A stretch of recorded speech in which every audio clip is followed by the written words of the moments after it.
Troubled by strange noises in the middle of your class? Do you experience feelings of dread in your classroom or school? Have you or any of your staff ever seen a class clown, troublemaker, or sleepy kid? If the answer is yes, don't wait another minute. Pick up your phone and call the professional. Reynolds! Our courteous staff are on call 24 hours a day, ready to meet all of your teacher needs. We're ready to help you.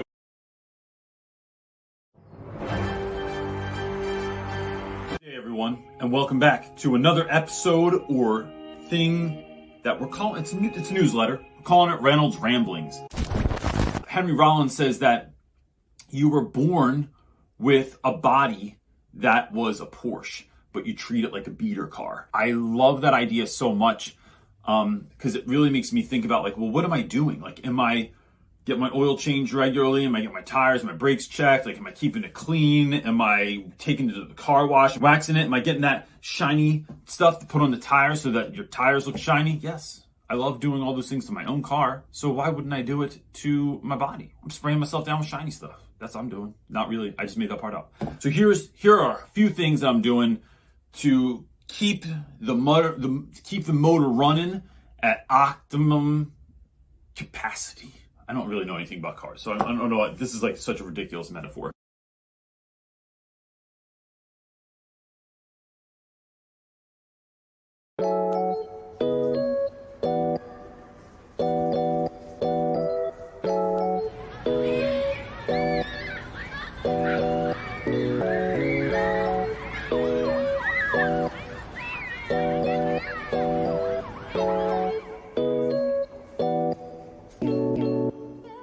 Orion.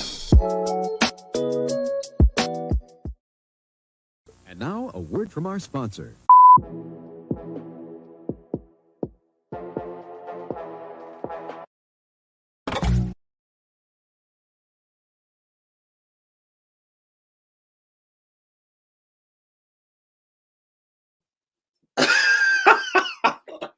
Forgot to add myself to the stream, and now I'm in here with myself. You did something wrong. Oh, I think I put Edie. I put Edie in the stream instead of me. Welcome back to another class act here and Real Rap with Reynolds Sunday Night Teacher Talk. You didn't fix the did you? You didn't fix something in here. I'm sorry, nobody told me to. Edie's going to say something about it. It's on the Trello board. She is, her inner editor is dying right now. I'm driving her nuts. Like the dog seriously laying in the corner. What's up, everyone? My name is CJ Reynolds, and I run this YouTube channel called Real Rap with Reynolds. And what that means is we're having real talk about education. And sometimes I notice things that are weird in the background. Sometimes I notice still have to look at this Oliver Jeffers book, and then I notice that I have this remote control for this giant fake cockroach that I have that Fernanda sent to me. He's in the other room. He's going in the attic until we can until we go back to school. It is. It's terrifying, man. What's up, everybody? Let me get this right. This is, we're a real professional act here sometimes. The whole idea here, we're really, first of all, we are glad that you're here. This is really important, and this is something that we do every Sunday. And we just want to say that, like, what we're trying to do here is create a resource for educators to get ready for their week. Sunday can often be the most daunting time of the week. And now a lot of us anyway, have been teaching like virtually. I've been like sitting in this spot in some way, shape, or form for the last year teaching. And it's weird, man. So I want to be a resource to you. Sorry, I'm getting Jake, the podcast guy. Thanks, man. Jake is texting me. Good luck on the podcast. Anyway, my gosh, my head is all over the place right now. Let me just say this. All we're trying to do here is be a community of educators that are trying to support one another so that we can be the teachers we are called to be. That is the bottom line. And so there are tons of resources available to be able to do this. When I say tons, I mean more than a few. This turns into a podcast. You can go right on the Apple Podcast or anywhere podcasts are put, and you can check it out there. You can go to our website, realrapwithreynolds.com. You could go to YouTube. You could watch us on Facebook. You could be part of the Facebook group. You could follow us on Instagram. You could follow us on Twitter, which I'm not really active on very much, but it's still there. There's a lot to do, man. There's the book. you could have me come speak at your school. You could sign up for mentoring. I mean, there's like, look, the bottom line is we're just trying to create places and spaces for people to like, we don't want you to have to go sign up for something new. Although, man, I will say that app we found today was fire. And I don't even remember what it's called exactly. Avatar-iffy. Yes. Avatar iffy. It provides you the opportunity to take regular pictures and make people sing. And it is hilarious. I was already making them of students today, and I'll show them tomorrow, and it will be awesome.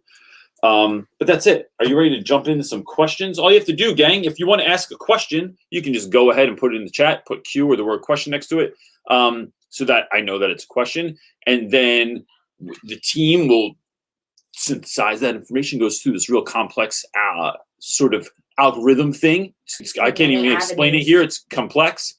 And then I'll answer your question. Or you can follow the link that's under the video, and you can, which will beam you somewhere, and that place will give you the link so that you can come on live if you want to come on and talk to me. Ooh, that was a lot. That was, Are you ready? Can we answer some questions now? I haven't even had my second cup of coffee yet. I know. I need to go press it. It's just. All right. How about you give me a question while I'm answering it? You finagle some coffee. I'm gonna need an extra ice cube today, though, because my lips, my lips are sensitive. You're so ridiculous. Okay. The Billings is asking, this is part 1. I have been given the opportunity to make and pilot a middle school esports game design class next year. Awesome. I realize you started your own class many years ago, but what advice can you give regarding starting new curriculum from the ground up? So when I started my history of hip hop class, it didn't exist to my knowledge anywhere else. There were a lot of resources, but I had to kind of make them into resources. So I pulled a lot from like I was looking over at the book now, the Rap Yearbook. I just started like looking up books about the history of hip hop. Looking up shows about the history of hip hop. So I pulled a lot of stuff from, there was a book that turned into a special on VH1 back in the day called The Tanning of America. I pulled from that. I pulled from old interviews of hip hop artists that I liked. And so, and then eventually like that just sent me down a rabbit hole of stuff that already existed.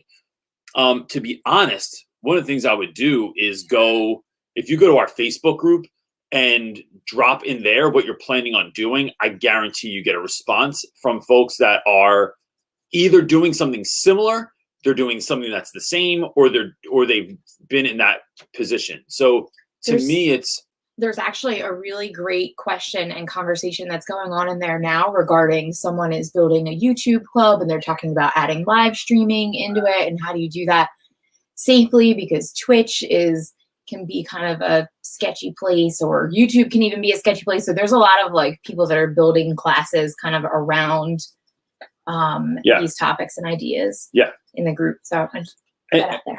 For me, it was like taking what I needed students to know, like looking at the curriculum, figure out what I need them to know, and then how could this be fun, right? That's it. That's all I wanted to do.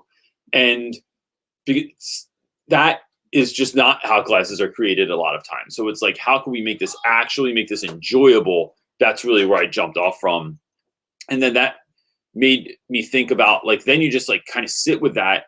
And then I just came up with ideas like, what if we were writing poems or writing raps, kids are creating beats. What would happen if we had them create their own beats? What would happen if people came in and showed them how to create beats or mix records? What would happen if we had a cypher every single Friday? What would happen if we invited guests into cypher with the students to see where their skills are? Because here's some old head from the neighborhood that has actually been in the scene in hip hop, to have him come in or her come in and talk to students about that. So, one of the things I would look for or look into is like, I think guests make or break your class. I had a guest in the other day, this guy, Timmy Ham, who you can find on YouTube.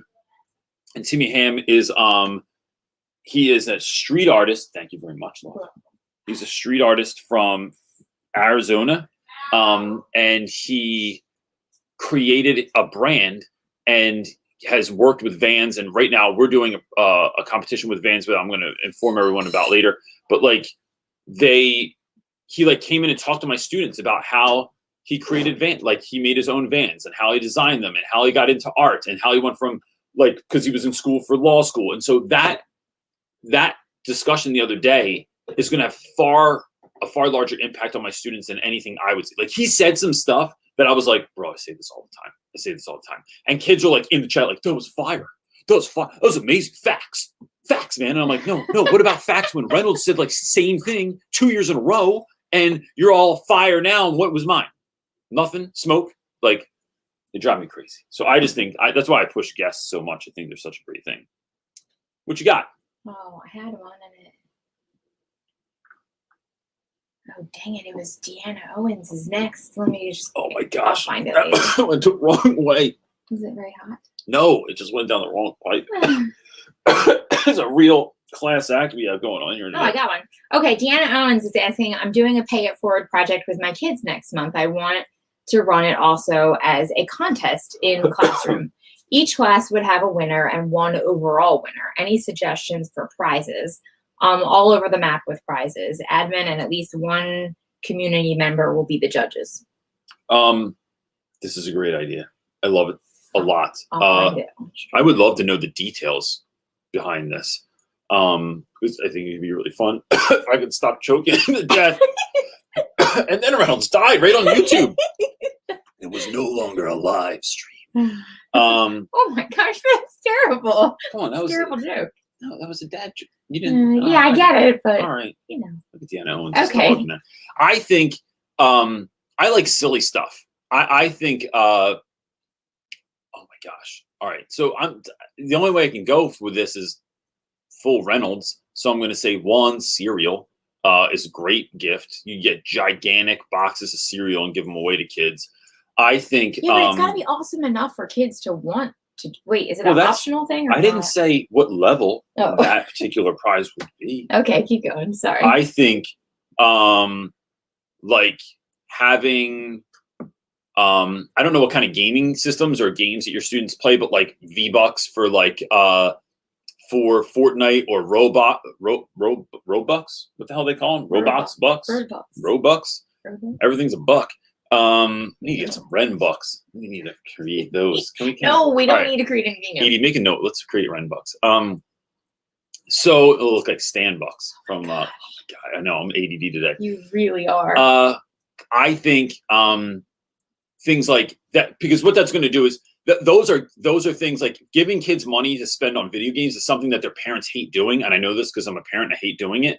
But it is what kids want, and so it will allow them to get like some new skin on Fortnite, or allow them to like upgrade their Roblox character or something like that. That's a great idea. I think, what if you did like a 1 month subscription to Minecraft Realms or something like that. I think also giving away books, giving away music, giving away stuff like I also like dumb stuff. Like, I can't get out of my head that like, what if you got like a shirt with Miss Owens on it?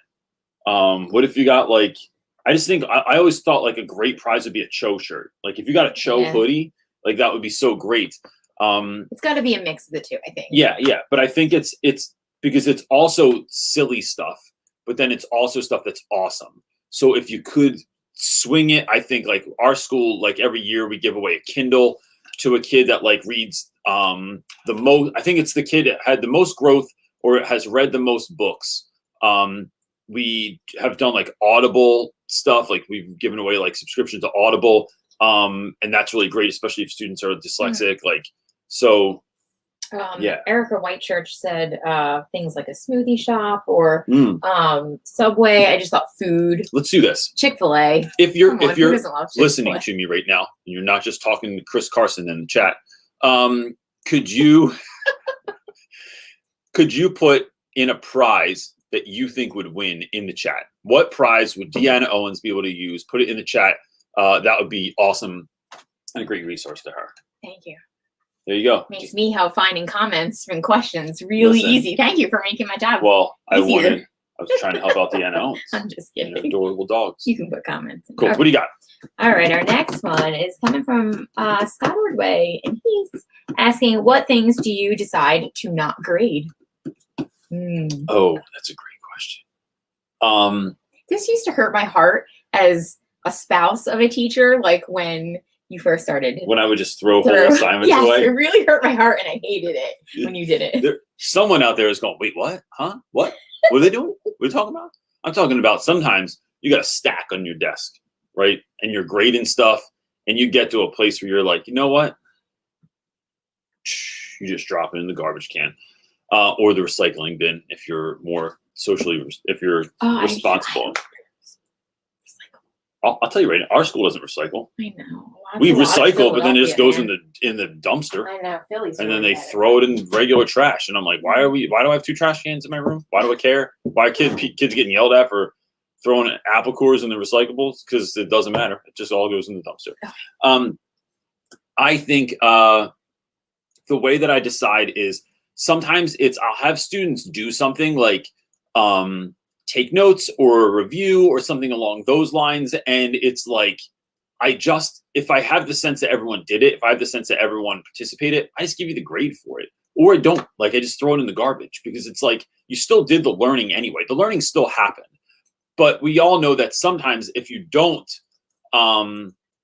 put a value, like some kind of point value on stuff, the kids aren't going to do it. And I hate that, right? I hate that kids have been conditioned.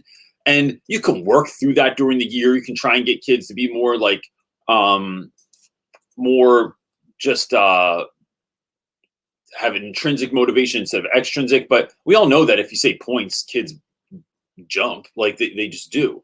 So it's saying there's a point value on it, or I give imaginary extra credit, or I have I'll have another student, like an older kid that hangs in my classroom all the time.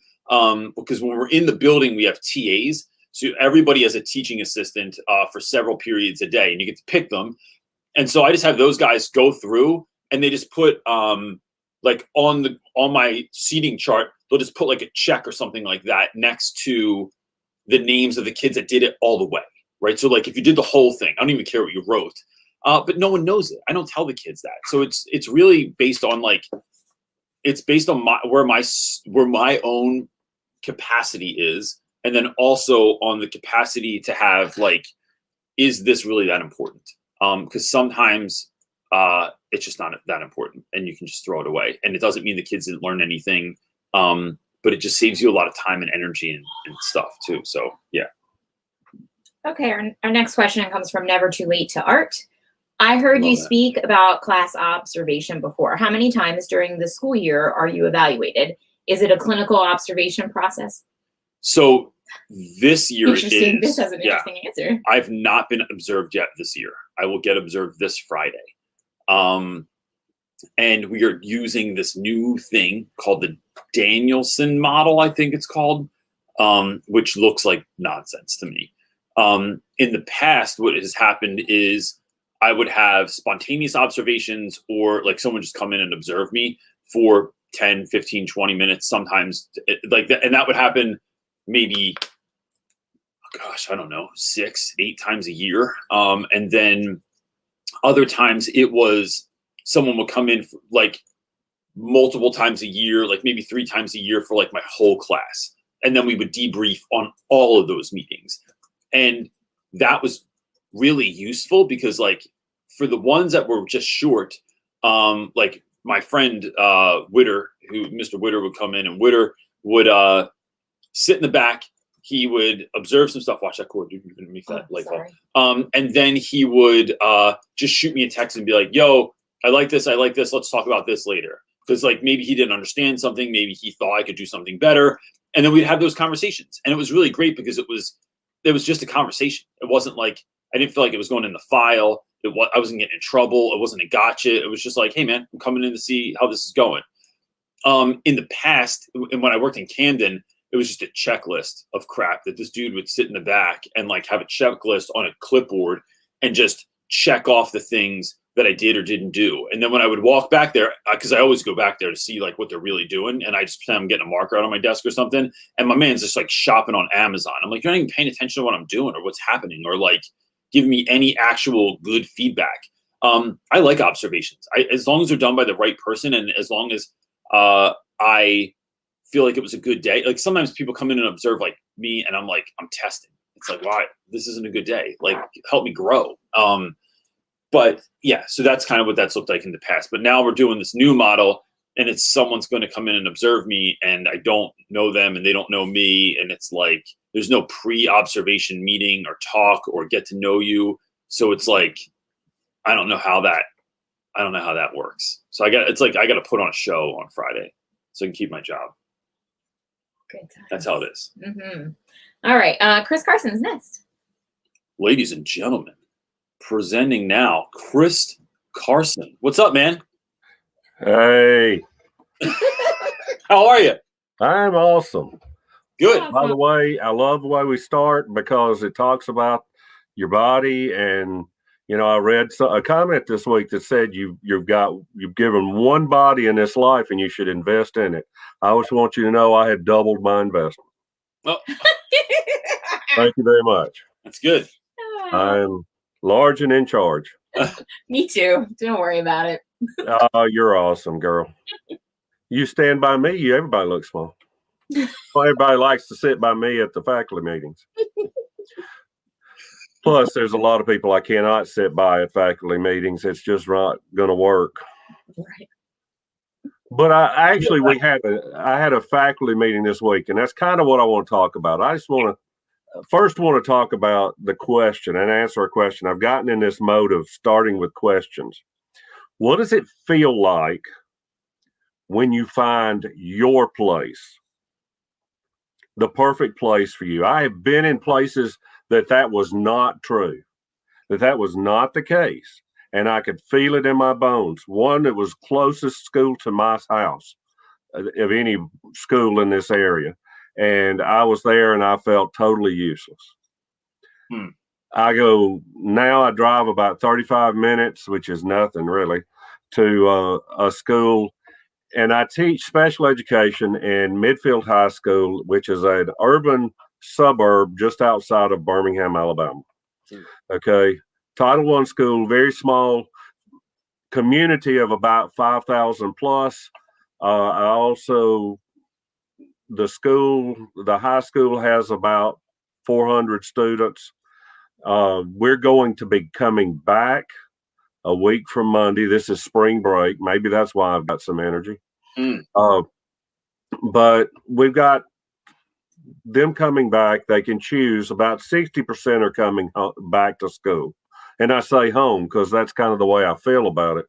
I always like working with hard cases. And these kids aren't hard cases, but they're good kids. And I have found my home in the inner city school. And this is a perfect place for me. And we had that faculty meeting I was going to mention. It was the Friday before spring break, 8:30. And we spent an hour to an hour and a half, maybe, getting a little information and laughing most of that hour and a half. We were having a great time. We were laughing. We were, just being real with each other and about the kids that aren't doing and how can we fix this and, how can we get real with them. And our principal, one thing I love about my principal, she grew up and went to Midfield High School. She knows the neighborhood. She knows the kids. There is no cultural distinct division there. She knows those people and she knows what they're living with and what they're going through. And for her, there's an awful lot of grace going out to these kids, but we're also having to be real with them.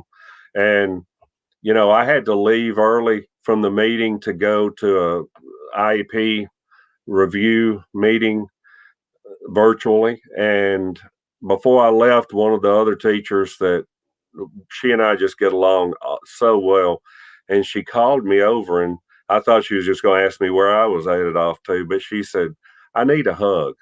And she doesn't do that to everybody, and she doesn't do that during COVID. So, we've had two people this week lost family members, and there was a lot of support given, and we rabble-roused and made up some money for them, and we were cash apping back and forth and laughing and just having a great time. Yeah. I never want to leave that place. And in fact, I've told my principal when I retire, and I will retire, because otherwise they're going to come in my room and go, Mr. Costin don't look so good. Yeah. Ain't that the same thing he was wearing the last 3 days? Come think of it, he didn't move much. Yeah.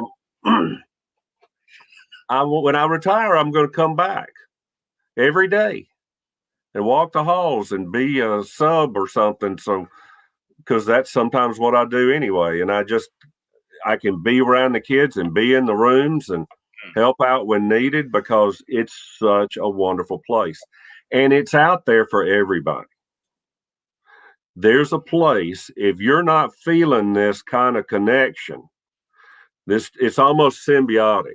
If you can't feel that right now and you just feel so divided, do not be afraid to start, just feeling around and see what's available. Because that's needed. It's not being afraid to shift. And I get that that's like, especially if you're an English teacher or you're a history teacher or something like that, like we're a dime a dozen. So it's hard to find a place. But yeah, every time I've had a job, I just knew it when I walked in. Like I just knew it, and I just go with that intuition. I think it takes getting to listen to that intuition too, and like knowing that this is the spot for you. So like when we moved into the neighborhood that we live in, I knew it instantly. Like I could tell you this, the stoplight I was at, where I just knew this is it, man. This is what I'm going to do. And so, yeah, I don't really know if people are more intuitive than others, but if you really hate somewhere, it's like, I think a lot of people do. I think they think it's themselves. They think it's, and it's because that's what your admin would tell you. That it was you, right? And they believe a lot it. Of times anyway. And a lot of people believe it. I think from different places that I've read and interacted with teachers, it seems like that's a common thread. So to know that you're at a place that's so wonderful it's awesome that you were even aware of that. Like, because you can be so much more grateful for it once you're aware that you are in an awesome place. I hope more people have the courage to leave places that are bad, or have the ability to look for new schools. Yeah. And not be afraid of the smaller systems and smaller places. The pay may not be quite as good, but they can't pay you for peace of mind and the warm feeling you get when you walk in the building. Yeah. And 2 years ago, I lost both of my parents and my brother shortly after that, a year after that. Those people in the building just were super supportive, and they embraced me and took me in. And, it's just been an amazing place to be. And the kids, this is the first school I've ever been in as a special ed teacher where the kids don't care. They're not afraid to come in my room like they're going to catch something. Yeah. I've got everybody coming in asking if I can help them with this or do I have that? And I almost always do, because I try to preemptively think of what the stuff they're going to need, because they don't always have what they need. And I make sure that I have it to give them. And teachers and everybody else, that's kind of one of my goals, is to be support and bring the light. So, that's available for folks. And I want you to find that, because nothing feels any better than when you're in that right place. Yeah, that's awesome, man. Chris, thank you. Thanks for coming on. Even just saying that to remind people, I think it's awesome. I really felt like today was the right day to do it. And I appreciate you, because you're always bringing light, man. Appreciate it, man. Thank you so much. I'll talk to you soon. Love you, man. Bye. Okay. Chris Carson. He's awesome. Good dude. He's fantastic. You know what's cracking me up is I can see Laura Green in the green room here. I know. I'm texting her. That's what I was laughing. Now she's laughing. Okay, let's move on to Jane's question. Yeah. Jane is asking, have you got any advice for someone who is going straight into the classroom with no experience in September? 6 weeks training. What would you focus on? Curriculum knowledge, behavior, or pedagogy? So here's what you're doing. You're preparing for a trip, and you can only prepare for what you know is ahead, right? So is it going to be, so if you're thinking about who are your students? Where do they live? What is the background there? What do you need to know about the school? What do you need to know about what is the curriculum? Is the curriculum being given to you? Is it not? How much can you change things? Like all of that you can kind of do something with. But as soon as you meet the students, a lot of that goes out the window. Like it's figuring out how these things can, how are you going to teach the students that are in front of you and not the students that you thought were going to show up? I think that that's where teachers go wrong most of the time. So that's, so what I would do is create an amazing space, right? If you don't have your own classroom, ask for a wall, ask for a corner. If you're on a cart, make it the greatest cart that ever existed in the history of school teacher carts. And then do your research on, like, you know, if you're not familiar with that neighborhood, like, know the neighborhood, because, you know, thinking that we know who certain kids are, like, so I teach at a Title I school, but Chris Carson does too. But I would be completely remiss if I just showed up at Chris Carson's school and be like, oh, I know what Title I schools are like. I know what inner city living is like. It's like, I know what that's like specifically in West Philly, not even all of Philadelphia. And I know that specifically from my school, like the neighborhood in which the part of the neighborhood that I teach in. But to go to outside Birmingham, Alabama, I'm going to have no idea. So I think it's doing that sort of thing, and then trying to create lessons that are interesting, but then being ready for when kids show up, you can. I'm really sorry. I'm really sorry. Keep going. You can. I'm just having pivot private side conversations. And then make those, like, all right, we're going to read these 7 stories this year. We have to create this content on math, right? It is looking at that stuff for sure, but then how am I going to make this fit for the specific students that I have? That's what I would be looking at. What's going on? You're talking to Laura Green, aren't you? I am talking to Laura Green. I'm going to do one of these again because this looks all foggy to me. Go ahead. What are you talking about? Oh, I can't. No. Well, we'll talk about it when she comes all on. Right, cool. Let's go to Joel is asking, how do you balance giving faith-based advice to students or even fellow teachers in a secular environment that doesn't support the foundation of those beliefs? I think, you know, one of the things I love is that, so let me say this, Joel, that I am a person with a faith, and the way I look at that is it's just intertwined in my whole life. Like I can't get away from it. Like it's who I am. It's what I'm about. It sometimes shows, sometimes doesn't. But I look at it like this, that St. Francis once said, preach always, and when necessary, use words. So it is not what I'm saying, it's what I'm doing. It's how I'm showing up. It is the idea that I would, when I talk about things like, it is your attention over your advice that is important. That is showing empathy. It's sitting with people in their time of need and caring for them like that. It's not me giving them advice or making them feel better necessarily by the things I'm saying, the advice that I'm giving or whatever. It's just me showing up and caring.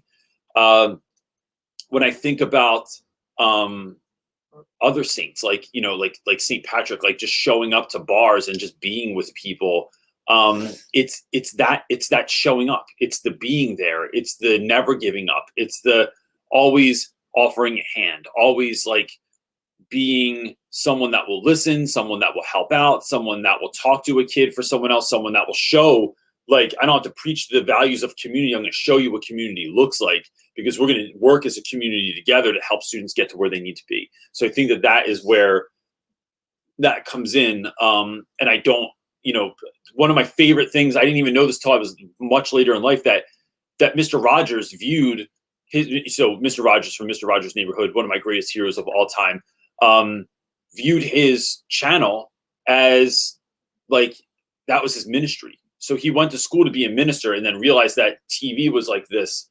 it was a different place to kind of like expose those values, to show up, to care. And it was an expression of care to children. And so we can do that by the thoughtfulness that we put into our lessons, by the patience that we have for people, by listening to folks and paying attention to them. And that, you know, I think that speaks louder than even like quoting scripture or something like that. A lot of times it is because people get to see it. It's like my friend Hannah says all the time that love is a verb. And so it's acting out those things, not just talking about them. What you got? Great answer. Thanks. Laura Green is next. Here she is, the diva, ladies and gentlemen. What's up? Where are you? I'm in Gulf Shores. Can you hear me? Yeah. I'm in New Jersey. Yeah, I saw your getup. I was telling Jenna, it's just so funny how fast I forgot like the shitty weather and school. Like really trying hard to just not care. Well, so we were laughing. I said, because I could see her on the in the team room in here, and I was like, so I have her phone number, so I texted her. I was like, "You're so fancy. Look at you." And we were laughing. He goes, "No, it's just top up, like kind of a thing." And I go, "Oh, that's the world we live in." So I took a picture of you because CJ literally has I had to get a tissue. It's making me laugh. We were laughing so hard. CJ is in pajama bottoms. Sure, but the contrast is like, come on. He does this all the time around the house.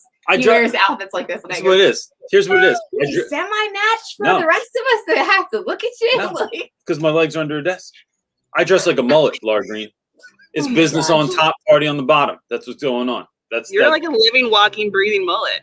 I am. This is the world we live in. And mullets are apparently cool again. My son's asking me if you can get a mullet, and I'm like, can we not talk about this right now? That's because of what's his name? No, he's one of them. Laserbeam did it on YouTube, but yeah, mullets are cool. And I know 100% yes. Like, whenever can you have a mullet and no one's gonna make fun of you? Like, yes, if he wants a mullet, yes. Yeah, no. Because I don't want to look like Joe Dirt. Right, thank you. But everybody else looks like Joe Dirt. It's fine. Remember, like when we used to get did you ever get your hair wrapped with string? I have, yeah. Yes, yeah. See, I did. It's the same thing. It's a rat tail. Yes. So is that next, right? It's like rat tails and mustaches. Like, come on. Yes. My embrace it. He's back out. What's going on here? Oh my gosh. Embrace it. What's going on, dude? Well, my question is I always think about Plan B. I think it's just trying to it's the creative side of my brain. I'm always thinking about Plan B. So, actually, I erased a couple of questions. I'm not sure actually which was the question. Do you have it? Oh, what question? She said you my question. Oh, I didn't see. Oh, did you put it in the chat? I did. Anyways, I'll just ask this question. It kind of was going along a little bit with Chris. Like, have you ever seriously thought about? Oh, this is what it was. I'm kind of bummed that I don't go above and beyond like what I used to do. Like when I was young, I used to just go above and beyond. And I don't know if it's age, if this happened to you, like if it's happened to you. I don't know if it's age. I don't know if it's getting burnt out. I don't know if it's just being like plumb tired or if it's the system. But that's my question. No, great question. I'm going to be, how honest should I be about this? I think you should be very honest. All right, so let's be really honest. I had a meeting with the top admin from my school last week, the week before, and I was like, "What the hell is this meeting about?" Like, I didn't even know this guy knew I existed, right? Like, of all the stuff I do, I just am not like I don't tell anyone about YouTube. I didn't bring up my book when I had it. Like, somebody else found out I had a book, and then all of a sudden, everyone knew I had a book. And like, I just found out yesterday that TFA and so Teach for America and the University of Pennsylvania, their grad program, both use my videos. Bro, could you pay your boy to come speak? Like, I'm like, could you? So the folks that come from those places to come teach at my school, they know who I am, right? But I don't bring it up. I don't mention it. There's no sign of YouTube going on in my room. None of that stuff. So this guy came to me and he goes, I want to tell you, how did he say it? He goes, we expected a lot this year from the senior teachers, and you have not shown us anything this year. And I was like, what? And he said, and also I put on my form that I may not return next year. I'm not sure if I'm going to return. And so I said, would you like me to speak to that? And so, my answer was, one, look, we live in seasons, right? Like life is a number of seasons. And in the season I'm in right now, I have a 13-year-old and an 11-year-old. And one of the things that's really hit me lately is that with Brody, He'll be 14 this summer. That means I have 4 more summers with my son before college and adventures and all the other stuff that comes with getting older. 4 more summers. I'm not trading them for YouTube. I'm not trading them for school. That's the time I get. And so I said to him, when my kids were little, I could bring them to school all the time. I would just literally bring my kids to school all day, Saturday and Sunday. I'd bring big wheels, scooters. They'd ride all over the school. They'd like get on the elevator and they'd be on the 3rd floor somewhere riding around and stuff. It was awesome. I remember Marley running around on a big wheel with fairy wings and ninja swords coming out of the back. And they just have a blast all day. I let their friends come with them. And it was great. I'm not in that season anymore, right? I'm not in the season where I can stay at school till 4 o'clock in the morning, because it's not there. So that was 1. And 2, I think I go hard in different ways, right? So it's shifted. Instead of taking my kids to all these places and doing all this stuff, I bring a lot more people in. Instead of one of the things I was telling the guy was I said, after every meeting that we have, when everyone overloads, I'm on the phone with everybody all the time. It's constant phone calls with me, constant text messages with me, constant unpacking things with people and helping them to pivot and to figure things out. So it's become much more of a quiet coaching role. Yeah. Than something else. But and I said, and I have a business that I run. Teaching, I cannot afford to live on a teacher salary. My family of 4 could not live on a teacher salary. And our kids need homeschool since the public school won't give us what my kid needs. Yeah. So it's what are we to do? So I have gotten to that place. I think what happens though is that, it goes back to that piece of self-care, right? That when I'm on 11, I'm just making better decisions. So as a matter of fact, I'm taking off tomorrow, right? No one even knows about this yet. I'm going to take off tomorrow for the day because I just need it. It's going to be really nice here. I'm going to go somewhere that I have planned out already by myself for the day and just be there and enjoy it. And then my hope is that when I go back to school Tuesday, I'm on fire, right? Yeah. And it's really looking at that. Now, look, I love all the hard work at school. If my kids were older, I think I'll get back there one day where I'm showing up and I'm doing all kinds of extra stuff and I'm staying extra hours. I just can't right now. So I think it's giving yourself a break and knowing that it's different seasons and that's what you're focusing on. Yeah, I don't want to take too much of your time. I don't know if you can even speak to this, but if there were more of the same vibes back when Cho was there, yeah, I think there's different vibes that are happening right now as well, correct? Yeah, that's a good point. What Chris said, my school used to be that place. Everybody hung out. Everybody had fun. It was it was nonsense all the time and in the best possible way. And right now it's not. Right now, last year, almost all of my friends either quit or were fired. And so it's damn, what, who am I even going back to make jokes with? Maybe new people, I don't know who's new at my school. That could be great. But there's something about having those old friends that you got down with and you communicated with, that definitely changes stuff. Gotcha. So, well, I was hoping to bring some sunshine your way. So this is awesome, man. This looks amazing wherever you are. It's it is. Whenever you guys get to spring break, oh my gosh, soak it up. Next week. Ours is real short this year though, for some reason. So I don't know. That's why I'm making mine longer and just taking off on random Mondays. So I like that. Thanks, guys. Pre-break. All right. Talk to you. Bye. Laura with the diva outfit on today. She looks it. fantastic like that. She does. I love hats like that. I'm just not brave enough to wear them.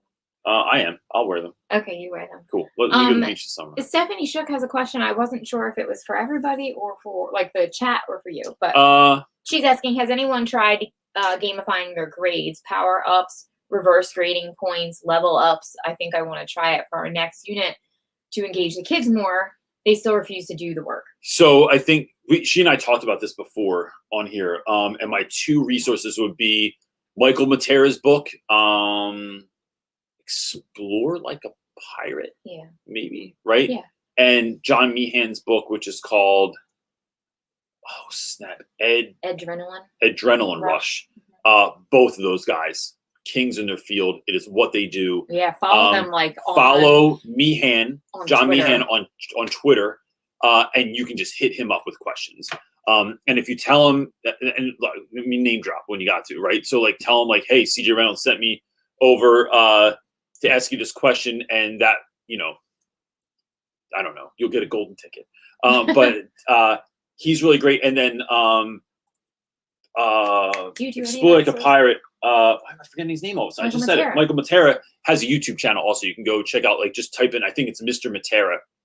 He has all kinds of stuff, and he makes videos based on some of the games and stuff that he does in his classroom. That would be my 2 resources. Mm-hmm. That's it. We don't have any more. Cool. I know it's been slow, but you can answer. It's been slow. I feel like it's just like, I don't know, man.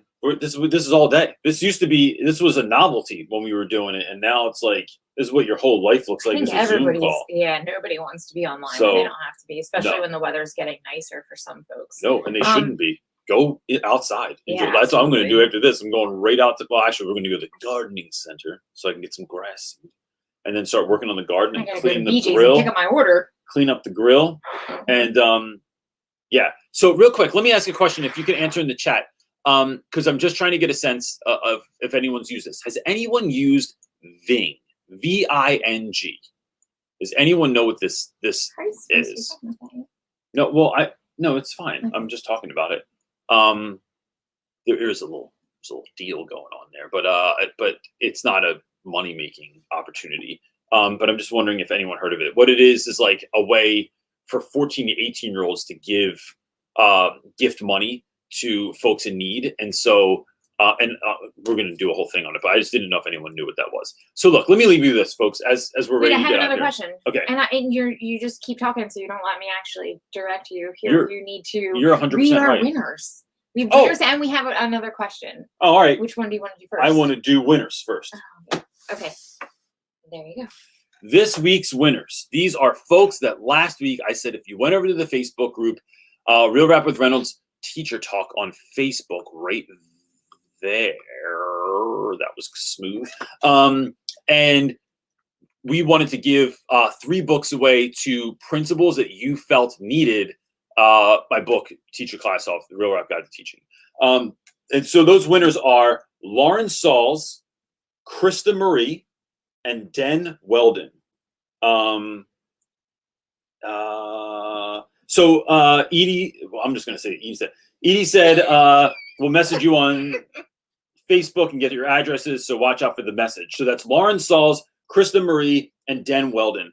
You won the 3 copies of the book. We're going to do this again. I like this. But Edie told me I have to come up with ways to give books away and not just spring it on her. And that's fair. Because Edie does a lot of work, and she's really great. Well, we also look like idiots when we're like trying to figure it out here instead of. I think we just look excited. We're just excited about this stuff. I like giving stuff away. You are excited. I think that's fine. Okay, let's go answer someone's question. Let me get back. Oh wait, what was the other John she put on there on the bottom? That was different. Okay, all right, cool. All right, go for it. This is an anonymous question.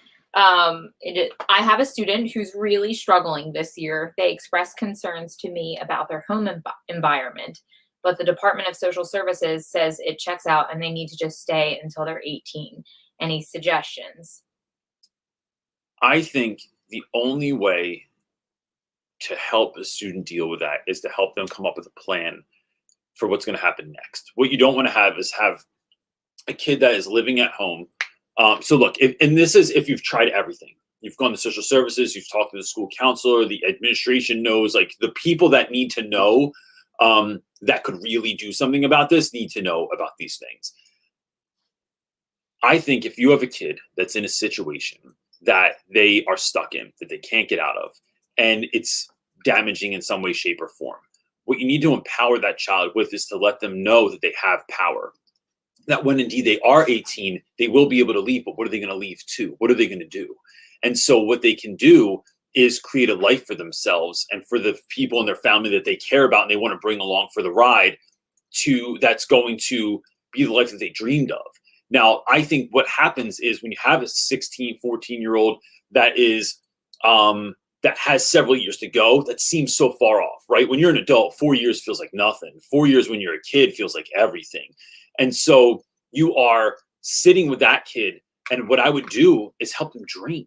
I would help them dream about what they want. What do they want to do with their lives? What do they want to spend their days doing? What do they want to own? Who do they want to be with? Where do they want to live? Do they want to have a dog? Do they want to pay for their mom's mortgage? Do they want to drive a new truck? Do they want to have a tiny horse named Kevin?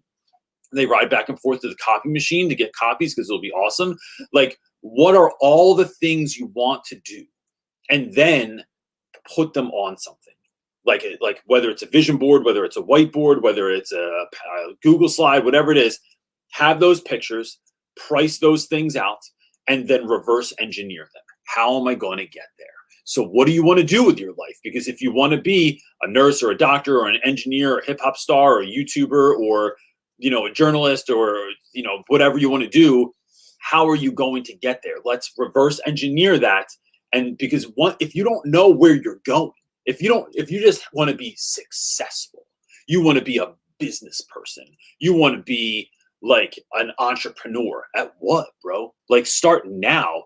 And then what you're doing is empowering that student, and not so that they're not dreading the next 4 years. They're actually getting excited about it because they're seeing what they're going to become, and they know it's just it's a waiting game.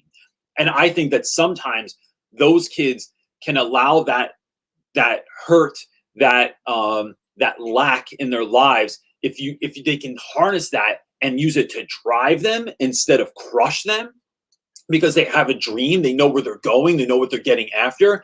I think that when you're in positions like that, it's game on. Like, nobody can touch you because your drive is so strong. Then, and I've said this before, then algebra, even if you hate it, becomes something that it's part of the game. That learning French or Spanish or getting A's or getting a full scholarship, a full ride to a school, so you don't have to, because it's part of your plan that you want to get out of college and not have debt so you can start living the dream that you want to live immediately, then that's part of the game now. And so those kids have an advantage because they have a push. They have a drive that no other student's going to have. Not a rich kid, not someone whose parents love them. Like, it is on some level an advantage because they have this fuel that's going to push them into the places and spaces that they dream of being. But it's one, getting real clear on what your vision is, and two, getting real clear on how you're going to get there. And that, I think, is the gift that you give to that student. And then at the end of the school year, you're not done with them. It's someone you follow up with. You continue to move forward with, so that they are kind of just knowing that someone's got their back the whole time. And I think that's how you get down with those kids. Anything else? Are you just texting your friends over there? Mm-hmm. You texting Laura Green now? She said goodbye. All right, cool. All right, gang. That's it, right? Yeah. Cool. That's it for the week. Look, it's the end of the year, everybody. Sort of, kind of, but doesn't really feel like it. It's like a little bit too long to be the end of the year, but the weather is getting nicer. Do something for yourself, man. Use your sick days. Call out a day. Like, it's cool. Go do something, because what that's going to do, when we think that we're just staying in school and we're putting in all these long hours because it's for the kids, which is what it should be, that if we don't have it in us to give, then what are you doing? Like, you have to take care of yourself first. Find ways to do that, and find ways to like, if the days are really hard, look for things that will fill you up so that you can stay balanced in that. Whether it is, you know, hearing your children laugh, taking your dog for a walk, walking through leaves in the woods, going to the ocean for the day, eating a piece of pizza or ice cream, like doing the things that you love, because it's going to balance that stuff out. And then when you go back to school, you're going to be able to operate on such a higher level, and this stuff that stresses you out just won't stress you out so much. So that's it, gang. I hope you have a really wonderful, wonderful week. That's it, right? Yep. That's it. Peace. Troubled by strange noises in the middle of your class? Do you experience feelings of dread in your classroom or school? Have you or any of your staff ever seen a class clown, troublemaker, or sleepy kid? If the answer is yet, don't wait another minute. Pick up your phone and call the professional. Reynolds! Our courteous staff are on call 24 hours a day, ready to meet all of your teacher needs. We're ready to help you.